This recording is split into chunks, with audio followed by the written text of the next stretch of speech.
Hello, my name is Chad Carlson, and I'm a historian with the Department of Transportation, and we are here in North Georgia in Chattooga County, just southeast of the town of Lyerly.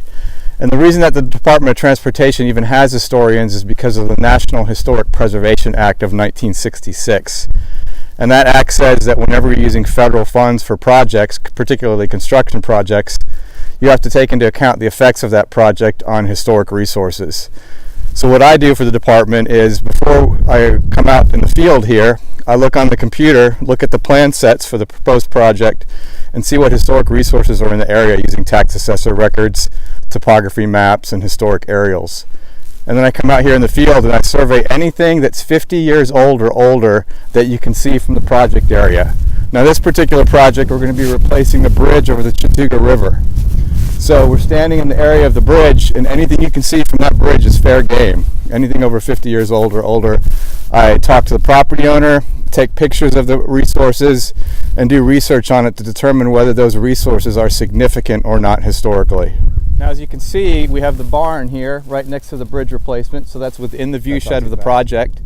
And we can see that it's 50 years old or older, and I can confirm that looking at historic aerials and also talking with the property owner. So I want to survey this building, but I don't want to look at it in isolation. I want to look at it as part of the larger historic property. So all around this barn we have fields and we have other historic buildings that are part of one context for a historic farm. So we don't want to look at resources in isolation, but see the pieces that make it as a whole resource. And it's really important to talk to the property owner.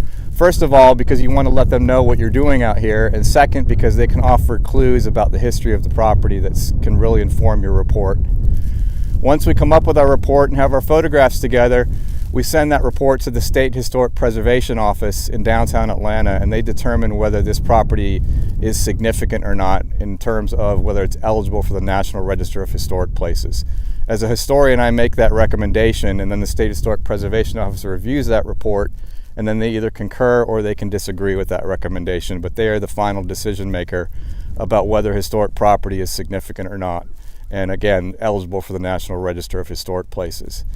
If it is determined eligible for the National Register, then we take the boundary of the historic property, we put it on the plan set so that when we construct the new bridge here, we're as careful as possible and respectful to the landowner and the historic property.